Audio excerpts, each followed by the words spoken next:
Ladies and gentlemen, welcome back to the channel. Welcome back, most importantly, back to some more WWE 2K19 Ground Zero. It's Tonight, back. I've been gone from this game a while. There was some glitches that happened. My game reset due to glitches, and that was that. Yeah, totally. But we are back. I've had this going for a couple weeks, but I figured, why bring it back at a random pay-per-view when I can bring it back at the shows, WrestleMania. And also, Iconic Cryptic here. Yes, Subscribe to my Iconic channel. Cryptic. Shut up! Oh, I just watched some Cryptic Wrestling. Why? Well, I said that because when I was saying that sentence, I was thinking of our collab where we did the draft. Mm-hmm. I don't know why that. No, Cryptic Wrestling. Tonight my channel. was WrestleMania. So basically, guys. Yes, and just know, guys, this pay-per-view was, what's the catchphrase? Fucking phenomenal.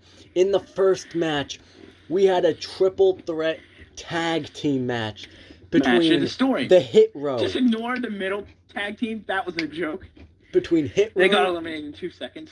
The Silencers and the Best Friends, known as Corey Graves and Byron Saxton. And to give you guys a little rundown, by the way, before we actually continue with the results and the stories, what you missed as we returned, he did one show, and then I joined into this universe, literally one show. Basically, the storyline was Jordan Perkins, who we'll talk to you about in a minute, he, basically, MC Adams was released. Here, we'll just pretend this happened. Practically, we pulled a Ring of Honor. We released the entire roster. Mm-hmm. This is how we made up the storyline for, resetting. We released the entire roster, and we didn't get a lot of the guys back, including MC Adams. So what happened was, MC Adams was supposed to face Kevin Owens in a Hell in a Cell match, but instead, Jordan Perkins replaced MC Adams. Jordan Perkins beat Kevin Owens and became a world champion. And he held it. And we had many guys debut, Jay Lethal, who we'll definitely get to soon. Basically, Hit Row, you see, you don't see, Ashante the Adonis, Top Dollar, or anything. That's because Angelo Dawkins, that's because Hit Row is actually, we went in a different direction this time around. We made a brand new Hit Row. And we went in a different direction with this universe. Last universe, it was like a couple of the good customs you can find and a lot of regular superstars. This, it was pretty much just customs. There's a couple really good normal superstars we use, like the Mighty, Ricochet, Kyle O'Reilly, Roderick Strong. But Asia Styles, this is a majority Orton, all customs. And what we decided was we wanted Hit Row to still be the same. And we downloaded this dude named R.J. Smith, who wanted to be a star, who literally looks like he could be Isaiah's cousin. Body type, attire, moveset as an Isaiah. So we formed another Hit Row. Because, Hit Row was least WWE, we wanted to make our own and actually book it good. So we downloaded this dude named DeAndre M. Xavier. We decided he could be in it. And then the female members, Ivy Storm, who was an awesome female I downloaded. And we need like a muscly dude. So we added Angelo Dawkins from the Street Profits, breaking up Montez and Angelo, the Street Profits. And actually, fun fact, we also created a brand new Diamond Mine, though it still has Roderick as the leader. But the members, we were gonna actually have Montez and Diamond Mine. Just not remembering that. But we'll bring up we'll come back to the Diamond Mine later on in the. First match, we had this story behind this. The Silencers are a dominant team. And this was an incredible way. Just describe this match. This match was incredible. You had, obviously Corey and Byron got eliminated very fast because they're still facing two very dominant teams. And Hit Row, who's been, dominant. And what happened was, you explain. They got eliminated, but it got down to the Silencers and Hit Row, and it was back and forth. Angelo Dawkins was eliminated by Johnny Haas, and then after that, DeAndre M. Alexander eliminated Johnny Haas, and it got down to Matt Morgan and DeAndre M. Alexander. And they kept kicking out each other's finishers. Yeah, Xavier. They kept reversing each other's finisher. Matt Morgan had to hit 3 of his finishers, which Andre M. Xavier kicked out of 3 of them, and then DeAndre Xavier would hit his finisher and would pin Matt Morgan, a 1, 2, and a 3, and the Hit Row would retain the tag team championships. Titles. And we actually had a couple title changes. We actually had I think only two title changes tonight because the I IC think, title yeah. was retained, tag team was retained, women's was retained, and then United States changed and world changed. But originally, at one point, it was only supposed to be the world title that changed. Yeah, at one point, and then but then what happened was U.S. title match was so phenomenal. But we'll come back to that. Wins. Next up, we had the Andre Giant Memorial, which had 6 people. You had Carmelo Hayes, you had Chris Bay, you had Gable Stevenson, Finn Balor, Rey Mysterio, Leo Rush, AJ Styles. You had people like Odyssey Jones. But at the end of the Andre Giant Memorial Battle Royal, Carmelo Hayes would eliminate Odyssey Jones to win the Battle Royal. A future title opportunity against any champion of his choosing. Then the next match, Chris Jericho. The next match, taking on Berserk versus Bray Wyatt. Oh yeah, and hold on.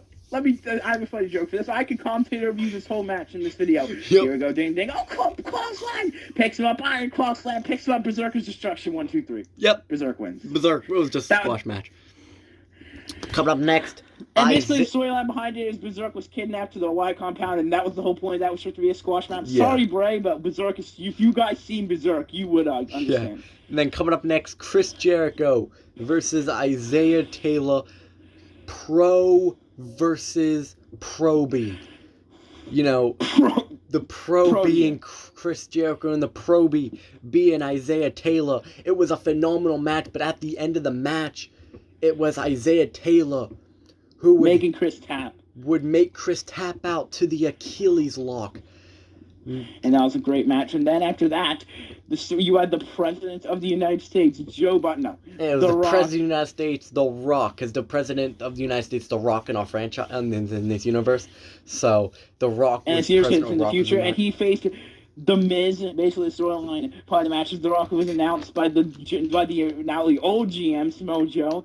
And he announced that The Rock would be returning to the ring to face whoever wants it at WrestleMania. And The Miz came out and said he could beat him, but in the end, The Miz lost after being hit. After a pretty good match where The Rock reversed the skull crushing finale, powered out of it, and then hit him with 2 rock bottoms in a row to beat him 1, 2, 3. And then Samoa Joe came out and announced after nearly 2 years of being out of action, that he would step down as GM and announced a couple things. And then Matt Striker. Don't bring that up. Don't bring that up. Because basically, no, I'm going to bring up what you were trying to do. He was going to have Matt Striker. And I was like, no. Basically, it's Mr. Kennedy's now the GM. He made his return. And then LA Knight also made his return. LA Knight's actually one of the OGs of this. He was in the original before it got deleted, where he was a former Intercontinental champion. He's going to be the commissioner. And also, he announced that Heath Slater will be making his return tomorrow night, and he'll have an IC title shot. Yes. Oh, yeah. Also, we use regular titles in this. I'll be making, tonight, I'll be making custom ones for us to use. Yeah, and then coming up tomorrow. Next, after that, it was Ivy Storm defending the women's championship against Dakota Kai. And if the storyline behind this is just Ivy Storm didn't have a challenger, Dakota Kai stepped up to the plate. But the reason why Ivy Storm has the title, you explain. Basically, the only thing I'll say is she beat it off of someone who was probably the biggest women's star we've had so far, a former NWO member and an OG who was in the other one. Olivia Garcia lost the women's title to Ivy Storm, and then at Elimination Chamber, Ivy Storm lost to Ivy Storm, which means Olivia Garcia had to leave WWE. Ground Zero. Yeah. Then after that, the final Hit Row member that was in action, RJ Smith defending the Intercontinental Championship 98 to 2011 against 2008 NBA champion, 2015 NBA champion, 2017 NBA champion, 2019. And 2019 NBA champion. Cameron Young, who's not real, by the way, but he's not real, but that's just his tattoos. He's a former NBA player. Cameron Young, was a pretty good superstar, facing RJ Smith, the leader of Hit Row, and in the end, it was a great match, back and forth. But RJ Smith was able to hit the ripcord knee strike. This is actually a pretty good match. Cameron kicked out of many Hit Row drivers, and then finally, it was the death bomb, the death strike. where the ripcord knee strike, where Roderick was overtaken. Then we had, in my opinion, one of my favorite matches of the night. Sean Justice Young, for Roderick. the United States champion, going one-on-one with Justice for And the Roderick. storyline behind this was the U.S. champion was in the old one, but we actually didn't bring it back right away in this one. We actually brought it back in an awesome Elimination Chamber match at the pay-per-view, where the winner was the recently debuted, what's his full name, you say it? Just because it's awesome. Who? The United States champion before, Oh yeah, Sean Young. Showtime.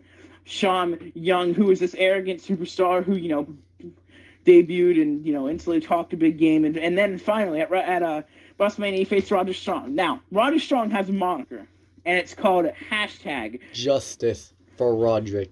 And that's Sean the entire that's the motto of the Diamond Mine as well. Justice for Diamond Mine. And the storyline behind that is back in the OG one, 2K18, Roderick won the U.S. title at WrestleMania. Then Sean, I didn't even know Roderick's solo title was in this game, which I remember because I always got mad because it's Undisputed Era, what title was in this game. But I had solo titles in this game, so then he brought it back, and I said, you know what, let's pretend you screwed him out of the title, because what ended up happening was AJ Styles won at the beginning of when Shawn went to 2K19 and had the longest U.S. title reign. So he said Justice for Roderick. He immediately became the most popular superstar, got a title shot against MC Adams last year, and came up just short against him. Mm-hmm. But then in this match, faced his former tag team partner Kyle O'Reilly. Mm-hmm. Won, and then, everyone got released. We reset. He then got screwed again. And he returned, and basically, he got a title shot at Fatal 4 match Royal Rumble, where he hit the end of Heartache on Matt Perkins, but then was too tired, rolled out of the ring, and Jordan Perkins stole the pin to retain the title back at Royal Rumble. And he just kept losing over and over again his opportunities, losing again at Elimination Chamber, but finally, he got his U.S. title shot, 101, Sean Young, and in a phenomenal, had kickouts after kickouts after kickouts. But at the end of the match came when Roderick would hit a BAM! End of Heartache. Sean Young would kick out, but then he would kick out of that. But Sean would tell Sean Young to get up, and it was a rocket kick out of nowhere for 1, 2, and 3, and Justice for Roderick. Roderick Strong would become the new United States champion. Coming up next was the Money in the Bank ladder match, because I put Money in the Bank on WrestleMania because I feel Money in the Bank should have been. And if you want to know the story behind the reason why we did that, is we originally just had the Money in the Bank pay-per-view, but we kind of want to forget about that, because the only Money in the Bank pay-per-view we've had so far was a fail, because the winner was Alex Riley. We couldn't, because his game reset, we couldn't find the good Alex Riley, and we had to lose his cash-in. Yeah. And we didn't even tired. We haven't used him since. Basically, this match was Austin Evans, who, since returning out of Elimination Chamber, has been put on a phenomenal 5-star matches. Yeah, he's been on a roll.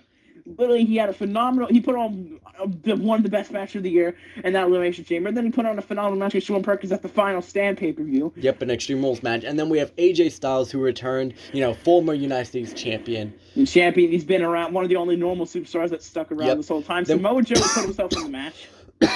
Yes, Mojo put himself in the match, and then Evan Rust, who hasn't been in a match in a while. It's all about the boom. Adam Cole making his return. And then debuting the new sensation, the King of Eternal, Gable Hunter, who has one of the most phenomenal theme songs right now. Yes. This match was awesome.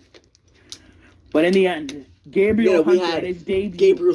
Gabriel Hunter just destroying his legs on the barricade, but still winning the match. But then coming up next was Faction Warfare.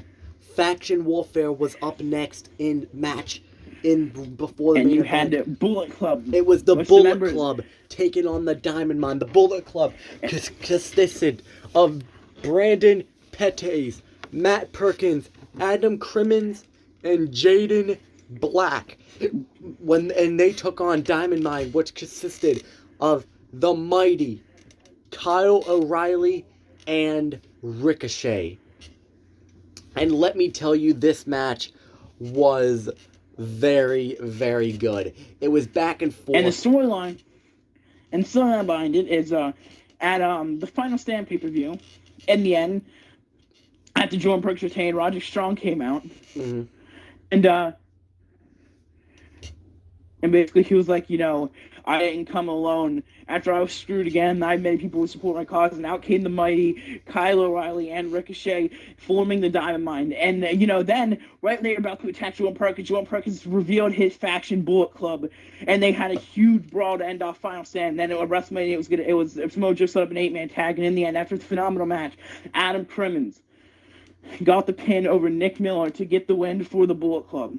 Obviously, the storyline by the members that were picked by Jordan Perkins, and then Matt Perkins, who actually wasn't originally in it, we added in just because he's Jordan Perkins' brother.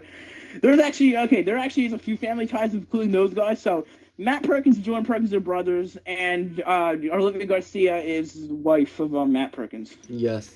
Just so you know that. Then this match was phenomenal, but at the end, the Bullet Club would reign supreme. But now it is time for the main event. Jay Lethal facing Jordan Perkins, who Jordan Perkins, remember, he won that Undisputed title the whole way back at the Armageddon pay-per-view against Kevin Owens, and he's held it ever since. And let me tell you, this match was a main event if I've seen it. Going through everybody. This match was incredible. And the storyline behind it. And we had Jay Lethal debut. And his debut was then ruined as Jordan Perkins. They would beat him. And then the next week, he wanted an opportunity at the title. He beat Jordan Perkins, one of the few men to actually beat Jordan Perkins, which he actually would go on to do again. But then that led to a fatal 4-way Royal Rumble as Matt Perkins and Roger Strong got themselves into it. And then, Jay Lethal then had it down. But then, even though Jay Lethal lost, he somehow went on to, in the Royal Rumble match, one match later, to win the Royal Rumble. And would get Jay a Lethal won title the Royal match Rumble, eliminating at The Rock. WrestleMania. And then he had like a mini little rivalry with Sean Young. Was within the U.S. title elimination chamber, came up short, but then finally there was no, and then had a United States title match with Sean Young to kind of put that rivalry on pause because we're going to resume it later. Yep. And I'll let you tell them about this match because you can do it way better than I could. And just know, this match was a main event if I've seen it. Sean actually put on a good main event for us. Like, this is like a main event that I would do. It was, let me tell you, back and forth. Basically, it was anything that Jay Lethal could do. The heel, Jordan Perkins, could do better. I'm talking kickouts, back and forth moments. It started out when, after, they kicked out each other's finishers a couple times. Jay Lethal actually ended up escaping a move that we thought was unescapable, which was the Perkins lock. Well, yes. Actually, no, it was the bullet lock, and we thought that was unescapable. He escaped it once, and then they went to the outside, where then they both made each other bleed with back and forth punches, chops, kicks, roll-ups, kick-outs, submissions, and then finally he took him to the outside and sit out powerbomb Jordan Perkins to the announce table. But then everything he do, Jordan Perkins could do better. So then Jordan Perkins then put him on the other table and Samoan drop him through the other table, and then Jay Lethal would spear Jordan Perkins through the barricade. Jordan Perkins would spear Jay Lethal through the other barricade. They would have back and forth fights on the outside. And then when they got in, Jordan Perkins got a comeback. Hit the knee strike, locked in the thing. But one of the greatest moments so far, Jay Lethal got his comeback in. And then we thought it was it. He almost knocked out Jay Lethal with his kick and then locked in the bullet lock again. And in order to escape, he kept dragging Jay Lethal away from the ropes. So in order to escape, Jay Lethal had to use the ropes and smack Jordan, and scrub it and smack Jordan Perkins with it over and over again, which actually caused Jordan Perkins to bleed more. He then hit Jordan Perkins with a second Macho Man elbow. Whipped him to the outside, put his head against the ring post, drived Jay Lethal's boot into the side of the head. And he did, even though that's a heel move, he did it after everything Jordan Perkins put him and the Ground Zero roster through as he's reigned over like he was emperor. Put him in the ring and hitting the Black Machismo, a.k.a. the handspring cutter. And in an emotional moment, finally, the referee counted 1, 2, 3. Jordan Perkins was finally stopped. The title was taken away. And then after that, the entire roster came out, held Jay Lethal up, up in the air while he held the title up as confetti rained down. Fireworks went off. And then we saw a flash of light in the sky and Macho Man went down from the sky. Yeah, we made a joke saying that. But yeah, what actually happened, then fireworks went off, and we ended the show. Yes, but then tomorrow night on Ground Zero, we have a stacked card. Heath Slater makes his return and faces R.J. Smith in an IC title match. We have many surprises. We have the Bullet Club. Maybe Jay Lethal. We have the Bullet Club, some of the Bullet Club members going 1-on-1 or 2-on-2 with the Dynamite Dynamite members. The new champions will have promos, new rivalries will happen, new And returns, debuts, and we have a major return of a huge OG. And I'm gonna pause this so I can go get a Steam song. Okay. Alright, it's an pause. Yes.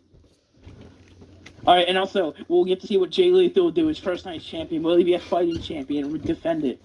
Yes, we'll find out tomorrow, but the major superstar who's returning tomorrow night is...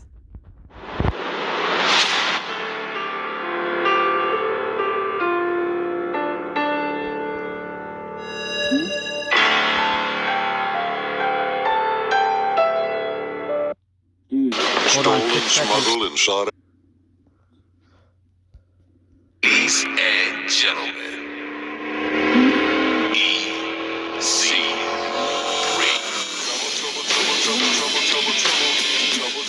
One of the things he did was he won the Intercontinental title, then when he lost it, we actually debuted a new one, but he still held that old one around. Remember, he still held that old one around. Yes, and he came back and still defended that second title, and he will be returning tomorrow night, because tomorrow night is the night after WrestleMania, and it's the greatest night in the history. It's gonna be one for the record book.